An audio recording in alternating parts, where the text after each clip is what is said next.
എല്ലാ ടീച്ചേഴ്സിനെയും പുതിയൊരു സെഷനിലോട്ട് സ്വാഗതം ചെയ്യുകയാണ്. ഒന്നിൽ നിന്നും തുടങ്ങാമെന്ന പരിശീലന പരിപാടിയുടെ ഭാഗമായി കൊണ്ടുള്ള ഒരു സെഷനാണ് നമ്മളിന്ന് മുന്നോട്ട് വെക്കുന്നത്.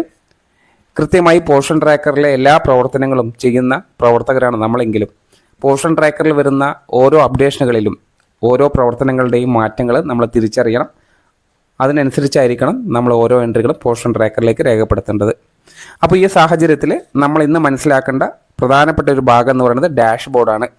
എന്താണ് ഡാഷ്ബോർഡ് എന്നുള്ളത് കൃത്യമായി നമുക്ക് അറിഞ്ഞിരിക്കണം. സാധാരണ നമ്മളെ പ്രവർത്തനങ്ങളുടെയൊക്കെ തന്നെ വിലയിരുത്തൽ നമുക്ക് ബ്ലോക്ക് ലെവലിൽ നിന്നാണ് വാട്സാപ്പ് ഗ്രൂപ്പ് വഴി ഇന്നതാണ് നമ്മളെ സ്റ്റാറ്റസ് എന്ന് പറഞ്ഞ് അയച്ചു തരാറുള്ളത്. അതിൽ വളർച്ചാ നിരീക്ഷണം ഉണ്ടാവും, ഹോം വിസിറ്റ് ഉണ്ടാവും, അതേപോലെ തന്നെയാണ് വാക്സിനേഷൻ്റെ കാര്യങ്ങൾ, രജിസ്ട്രേഷൻ്റെ കാര്യങ്ങൾ, IFRSൻ്റെ കാര്യങ്ങൾ, EKYC തുടങ്ങിയിട്ടുള്ള എല്ലാ കാര്യങ്ങളും അതിൻ്റെ പുരോഗതി എന്താണ് എന്നുള്ളത് നമുക്ക് അറിയണമെന്നുണ്ടെങ്കിൽ നമ്മൾ ബ്ലോക്ക് സ്റ്റാഫുമായിട്ട് കോൺടാക്റ്റ് ചെയ്യണം. അല്ലെങ്കിൽ വാട്സപ്പ് ഗ്രൂപ്പ് വഴിയായിരിക്കും നമുക്ക് പ്രൊജക്റ്റ് ഗ്രൂപ്പ് വഴിയൊക്കെയായിരിക്കും അത് കിട്ടുക. എന്നാൽ നമ്മളെ ടീച്ചേഴ്സിന് സ്വന്തം പോർഷൻ ട്രാക്കർ ഉപയോഗപ്പെടുത്തിക്കൊണ്ട് തന്നെ കുറച്ച് കാര്യങ്ങളൊക്കെ നമുക്ക് പ്രധാനപ്പെട്ട കാര്യങ്ങൾ നമുക്ക് മനസ്സിലാക്കാൻ സാധിക്കും. അതായത് എത്രയാണ് ഇപ്പോൾ നമ്മൾ പൂർത്തീകരിച്ചത്, അല്ലെങ്കിൽ ഇനി പൂർത്തീകരിക്കാൻ എത്രയാണ് ബാക്കിയുള്ളത്, ഇപ്പോഴത്തെ സ്റ്റാറ്റസ് എന്താണ് എന്നുള്ളത് ടീച്ചേഴ്സിന് കൃത്യമായിട്ട് അറിയാൻ കഴിയുന്ന ഒരു ഭാഗം ഉൾക്കൊള്ളിച്ചിട്ടുണ്ട്. അതാണ് ഡാഷ്ബോർഡ് എന്ന് പറയുന്നത്. അതിന് നിങ്ങൾക്ക് അനുവദിച്ച് തന്നിട്ടുള്ള യൂസർ നെയിമും പാസ്വേഡും കൊടുത്ത് പോർഷൻ ട്രാക്കർ ഒന്ന് ഓപ്പൺ ചെയ്ത് കഴിഞ്ഞാൽ ഈ പേജിലോട്ട് എടുത്താൻ കഴിയുക. ഈ ഭാഗത്ത് നമ്മൾ എന്താണ് ബെനിഫിഷ്യറി ടാബ് എന്ന് നമ്മൾ പഠിച്ചു കഴിഞ്ഞു. അതേപോലെ ആക്ഷൻ സെൻറ്റർ എന്താണെന്നുള്ളതും കഴിഞ്ഞ സെഷനിൽ നമ്മൾ പഠിച്ചു കഴിഞ്ഞു. അപ്പോൾ ഒരുപാട് ടീച്ചേഴ്സിന് ഈ കാര്യങ്ങളൊന്നും അറിയില്ല. പ്രത്യേകിച്ച് പുതുതായി വന്ന ടീച്ചേഴ്സിന് അറിയുന്നില്ല, അല്ലെങ്കിൽ ചെയ്തുകൊണ്ടിരിക്കുന്ന ടീച്ചേഴ്സിന് തന്നെ പുതിയ അപ്ഡേഷൻ വന്നപ്പോൾ എന്തൊക്കെ മാറ്റങ്ങളാണ് ഇതിൽ വന്നത് എന്നുള്ളത് അറിയാൻ കഴിയാത്ത സാഹചര്യങ്ങളുണ്ട്. അപ്പോൾ അതുകൊണ്ട് തന്നെ നമ്മൾ അയച്ചു തരുന്ന ഓരോ സെഷനുകളും കൃത്യമായി മനസ്സിലാക്കിയെടുക്കുക. പഠിച്ചെടുത്തതിന് ശേഷം മാത്രം നിങ്ങളുടെ പോർഷൻ ട്രാക്കർ കൃത്യമായി നിങ്ങളുടെ പോർഷൻ ട്രാക്കറിലേക്ക് ഈ കാര്യങ്ങളൊക്കെ രേഖപ്പെടുത്തുക. തെറ്റുകൂടാതെയുള്ള പ്രവർത്തനങ്ങൾ പ്രോത്സാഹിപ്പിക്കുന്നതിൻ്റെ ഭാഗമായിട്ടാണ് നമ്മൾ ഈ സെഷനൊക്കെ ചെയ്യുന്നത്. കൃത്യമായി നിങ്ങൾക്ക് ഇത് ഉപകാരപ്പെടും.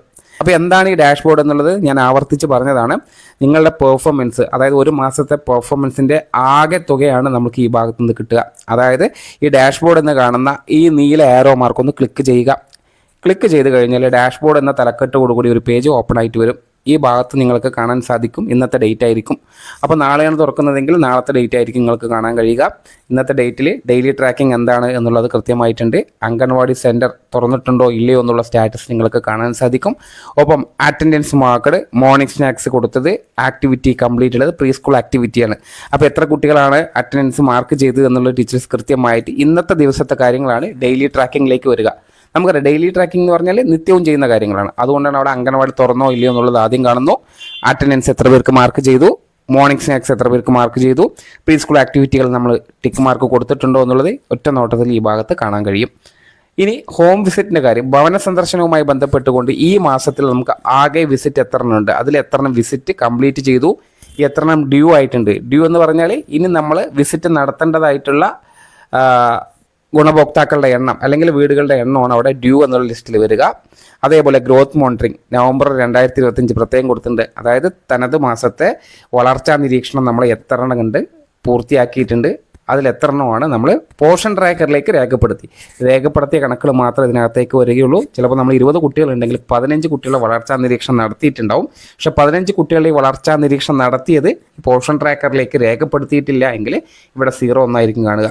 ഉദാഹരണത്തിന് ടീച്ചർക്ക് ഇവിടെ 32 കുട്ടികളാണ് 0 മുതൽ 6 വയസ്സ് വരെയുള്ള കുട്ടികൾ ഉള്ളത് എന്ന് കരുതുക.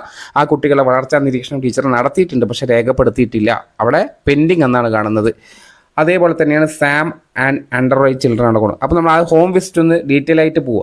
ഹോം വിസിറ്റ് ഡീറ്റെയിൽ ആയിട്ട് അറിയണമെന്നുണ്ടെങ്കിൽ ഈ വ്യൂ എന്ന് കാണുന്ന ഈ ഭാഗം ശ്രദ്ധിക്കുക. ഇവിടെ ടീച്ചർ ക്ലിക്ക് ചെയ്ത് കഴിഞ്ഞാൽ അതിൻ്റെ ഡീറ്റെയിൽ ആയിട്ട് തന്നെ ഹോം വിസിറ്റ് പേജ് നിങ്ങൾക്ക് കാണുന്ന പോലെ തന്നെ ഡ്യൂ എത്ര എണ്ണം കാണും, ഇവിടെ കംപ്ലീറ്റഡ് എന്ന് കൃത്യമായിട്ടുണ്ട്. അവിടെ 8 പേരുടെ ഡീറ്റെയിൽസ് അവിടെ കംപ്ലീറ്റഡ് ആണ്. ടീച്ചർക്ക് ഡ്യൂ ആയിട്ടുണ്ടായിരുന്നു 8 പേരുടെ വീട്. ആ 8 പേരുടെ വീട് സന്ദർശിച്ചതിന് ശേഷം ടീച്ചർ കൃത്യമായിട്ട് ഇവിടെ മാർക്ക് ചെയ്തു. ആ മാർക്ക് ചെയ്ത ഡേറ്റ് ഒക്കെയാണ് സ്റ്റാർട്ട് ഡ്യൂ ആയതും ടീച്ചർ വിസിറ്റ് ചെയ്ത ഡേറ്റും നിങ്ങൾക്ക് അവിടെ കാണാം. അഥവാ മിസ്ഡ് എന്ന ടാബ് ഇവിടെ കണ്ടിട്ടുണ്ടാവും. ഇവിടെ ടീച്ചർ ഏതെങ്കിലും വിസിറ്റുകൾ ടീച്ചർ മിസ്സായിട്ടുണ്ടെങ്കിൽ അത് ഓട്ടോമാറ്റിക്കായിട്ട് ആ കാലാവധി കഴിയുമ്പോൾ ഇങ്ങോട്ട് മാറിക്കിടക്കും. പിന്നീട് നമുക്ക് മിസ്സായ ഒരു ഹോം വിസിറ്റും രേഖപ്പെടുത്താൻ കഴിയില്ല എന്നുള്ളത് കൃത്യമായിട്ട് അറിയുക. അതുകൊണ്ട് തന്നെ ഡ്യൂ ആയ ഉടനെ തന്നെ ടീച്ചർ എത്രയും പെട്ടെന്ന് വിസിറ്റ് നടത്തി ആയത് പോർഷൻ ട്രാക്കറിലേക്ക് രേഖപ്പെടുത്താൻ പ്രത്യേകം ശ്രദ്ധിക്കണം. അതിനുശേഷം ഗ്രോത്ത് മോണിറ്ററിംഗ്, അതിന് ഡീറ്റെയിൽ ആയിട്ട് അറിയണമെന്നുണ്ടെങ്കിൽ വ്യൂ എന്ന് കൊടുത്തു കഴിഞ്ഞാൽ നിങ്ങൾക്ക് ആ കുട്ടിയുടെ പേര് വിവരങ്ങൾ കൃത്യമായിട്ട് അറിയാം. അവിടെ പെൻഡിങ് നോക്കുക, ആ പെൻഡിങ് ഉള്ള ലിസ്റ്റ് കൊടുക്കുക. അവിടെ കംപ്ലീറ്റ് ടീച്ചർ ഒന്നും കംപ്ലീറ്റ് ചെയ്തില്ല, അതായത് ഈ മാസം ടീച്ചർ വളർച്ചാ നിരീക്ഷണം ചിലപ്പോൾ രേഖപ്പെടുത്തി ഡയറിയിലോ എവിടെയെങ്കിലും സൂക്ഷിച്ച് വെച്ചിട്ടുണ്ടാവും. പക്ഷേ പോർഷൻ ട്രാക്കറിനകത്ത് രേഖപ്പെടുത്താത്തത് കൊണ്ടാണ് ഇവിടെ കംപ്ലീറ്റഡ് 0 എന്ന് കാണുന്നത്.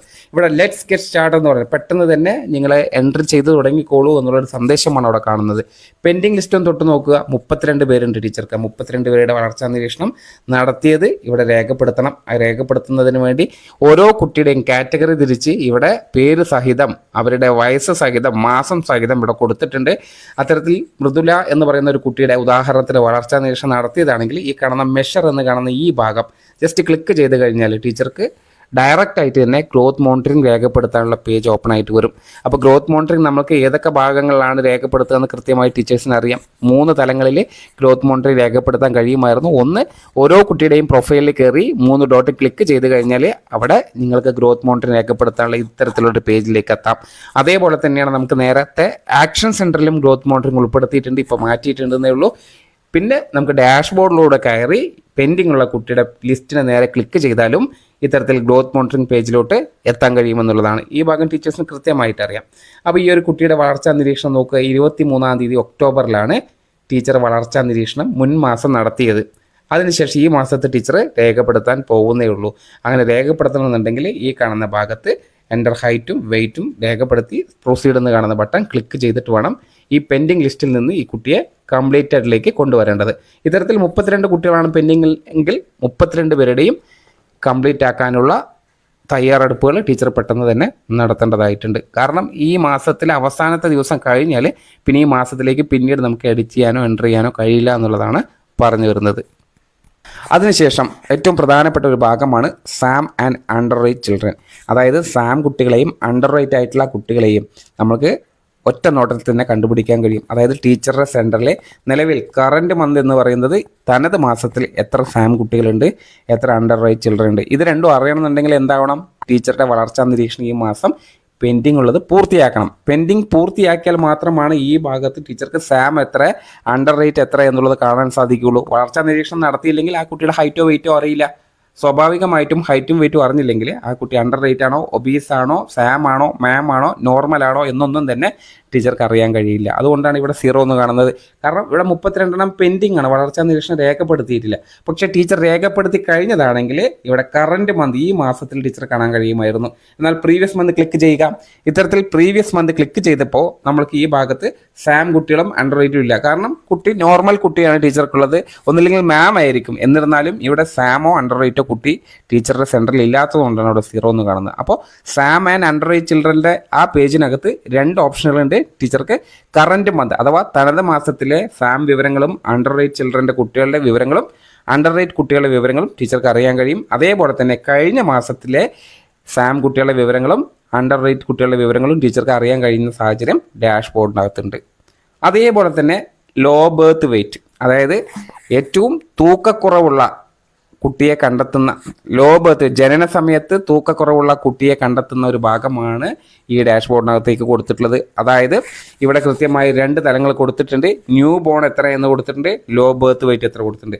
നവംബർ മാസത്തിൽ ഏതെങ്കിലും പുതിയൊരു കുട്ടിയെ ടീച്ചറെ രജിസ്റ്റർ ചെയ്തിട്ടുണ്ടെങ്കിൽ 0 to 6 കാറ്റഗറിയിൽ രജിസ്റ്റർ ചെയ്തിട്ടുണ്ടെങ്കിൽ അത് എത്ര കുട്ടികൾ എന്നുള്ളത് ഇവിടെ കാണുമായിരുന്നു. ഒപ്പം തന്നെ അതിൽ ലോ ബേർത്ത് വെയിറ്റ് ആണെങ്കിൽ ആ കുട്ടിയെ ടീച്ചർക്ക് ഇപ്പുറത്തും അതിൽ ആൺകുട്ടികൾ എത്ര പെൺകുട്ടികൾ എത്ര എന്ന് വേർതിരിച്ച് തന്നെ കാണാൻ കഴിയുന്ന സാഹചര്യം നിലവിൽ ഇതിനകത്ത് കൊടുത്തിട്ടുണ്ട് എന്നുള്ളതാണ്.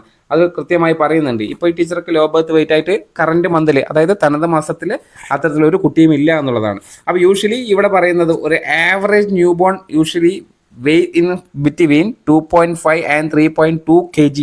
Below is the list of new born baby is low birth weight. അതായത് നോർമലി 2.5 കിലോ മുതൽ 3.200 കിലോഗ്രാം വരെയുള്ള കുട്ടികളെ നോർമൽ എന്ന് പറയും. അതിന് താഴെയുള്ളവരെയൊക്കെയാണ് ലോ ബേർത്ത് വെയിറ്റ് ആയിട്ട് വരിക. അത്തരത്തിലുള്ള 2.5 കിലോയ്ക്ക് താഴെയുള്ള കുട്ടികളാണ് ഇവിടെ ലോ ബേർത്ത് വെയിറ്റിൽ വരിക എന്നുള്ളത് അവിടെ പ്രത്യേകം കാണിക്കുന്നുണ്ട്. ആ ഒരു സ്റ്റാൻഡേർഡ് പ്രകാരമാണ് പോർഷൻ ട്രാക്കറിലേക്ക് സെറ്റ് ചെയ്തിട്ടുള്ളത്. കൃത്യമാണ്, ടീച്ചേഴ്സിന് മനസ്സിലായി എന്നാണ് കരുതുന്നത്. അതായത് 2.5 കിലോ മുതൽ 3.200 വരെയുള്ള കുട്ടികളെ നോർമൽ കുട്ടികളായിട്ട് മാറുന്നു. അതിന് താഴെയുള്ള കുട്ടികളെയൊക്കെയാണ് എന്താകുക, ലോ ബർത്ത് വെയിറ്റ് എന്ന കാറ്റഗറിയിലേക്ക് പോർഷൻ ട്രാക്കർ ഓട്ടോമാറ്റിക്കായിട്ട് സെറ്റ് ചെയ്യുന്നത്. അത്തരത്തിലുള്ള കുട്ടികളെ ടീച്ചർ ഒന്നും ചെയ്യാതെ തന്നെ കൃത്യമായി ന്യൂ രജിസ്ട്രേഷൻ ചെയ്യുമ്പോൾ, അല്ലെങ്കിൽ പ്രഗ്നൻറ്റ് വുമണെ ലാക്ടേറ്റിലേക്ക് മാറ്റുന്ന സമയം കുട്ടിയുടെ ഒരു ഓപ്ഷൻ വരും. കുട്ടിയുടെ രജിസ്ട്രേഷൻ ഫോം ഫില്ല് ചെയ്യുമ്പോൾ അവിടെ കുട്ടിയുടെ ഹൈറ്റും വെയിറ്റും ചോദിക്കുന്നുണ്ട്. ആ ഭാഗത്ത് ടീച്ചർ കൊടുക്കുന്ന ഹൈറ്റും വെയിറ്റിനും അനുസരിച്ച് ഓട്ടോമാറ്റിക്കായിട്ട് ഇത്തരത്തിൽ ലോ ബർത്ത് വെയിറ്റ് ആണെങ്കിൽ, അതായത് 2.5 കിലോയ്ക്ക് താഴെയാണ് കുട്ടിയുടെ വെയിറ്റ് വരുന്നതെങ്കിൽ ഈ കാറ്റഗറിയിലേക്ക് വരുമെന്നുള്ളതാണ് ഇവിടെ നിന്ന് നമ്മൾ മനസ്സിലാക്കേണ്ടത്. അപ്പോൾ ഡാഷ്ബോർഡ് എന്താണെന്നുള്ളത് ടീച്ചേഴ്സ് കൃത്യമായി മനസ്സിലാക്കി കഴിഞ്ഞു എന്നാണ് ഞാൻ കരുതുന്നത്.